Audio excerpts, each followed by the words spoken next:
Hello friends, இன்றைக்கி 2 variety flower bulb தான் காம்போவாக கொடுக்குறேன். First apricot rain lily. காலையில் மொட்டிலிருந்து ஒவ்வொன்றா விரிய ஆரம்பிக்குது. லைட் ஆரஞ்சு கலரும் கொஞ்சம் எல்லோவும் மிக்ஸ் ஆன கலரில் பூக்கும். இதில் ஃப்ரெஷ்ஷாக பாட்லேருந்து எடுத்த பல்பும் 2 வாரத்துக்கு முன்னால் பாட்லேருந்து எடுத்த பல்பும் சேர்த்து 2 ஆப்ரிகாட் ரெயின் லில்லி பல்பு கொடுக்குறேன். 2 பல்புமே பூக்கள் பூத்து மெச்சூரான பல்ப்ஸ் தான். 2வது வெரைட்டி சம்பங்கி பல்ப். பூ மாலையில் வச்சு கட்டுவாங்கல்ல, அந்த வெரைட்டியில் 2 அடுக்கில் பூக்கள் பூக்கிற பல்பு தான் இது. இதுவும் நல்ல குவாலிட்டியான பல்ப் தான். இதில் 2 பல்ப் இந்த காம்போவில் கொடுக்குறேன். 2 ஆப்ரிகாட் ரெயின் லில்லி பல்ப், 2 சம்பங்கி பல்ப், டோட்டலாக 4 கொடுக்குறேன்.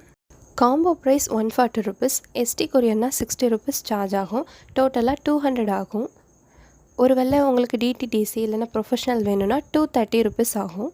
ரெயின் லில்லிக்கு தண்ணி விடும்போது சாயில் கம்ப்ளீட்டாக ட்ரை ஆன பிறகு தான் விடணும். விடும்போது தாராளமாக விடுங்க. 2-3 நாளைக்கு தண்ணீர் விட அவசியம் இருக்காது. மறுபடியும் சாயில் ட்ரை ஆன பிறகு தான் தண்ணி விடணும். நேரம் உங்கள் ரெயின் லில்லி இப்படி காய தொடங்கும்.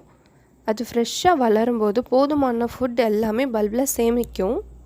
அதுக்கு பிறகு தான் இலைகள் காய ஆரம்பிக்கும். இந்த நேரம் இலைகளில் 1 இன்ச் உயரத்துக்கு விட்டுட்டு கட் பண்ணி எடுக்கலாம். கொஞ்ச நாளைக்கு பிறகு அந்த பல்ப் மறுபடியும் துளிர்க்க ஆரம்பிக்கும். நீங்கள் இது வரைக்கும் நம்ம சேனலை சப்ஸ்கிரைப் பண்ணலைன்னா சப்ஸ்கிரைப் பண்ணி பெல் ஐக்கான் கிளிக் பண்ணி வச்சுக்கோங்க. அப்போ தான் நெக்ஸ்ட்டு காம்போ வீடியோ உங்களுக்கு நோட்டிஃபிகேஷனாக அப்டேட் ஆகும். தேங்க்யூ.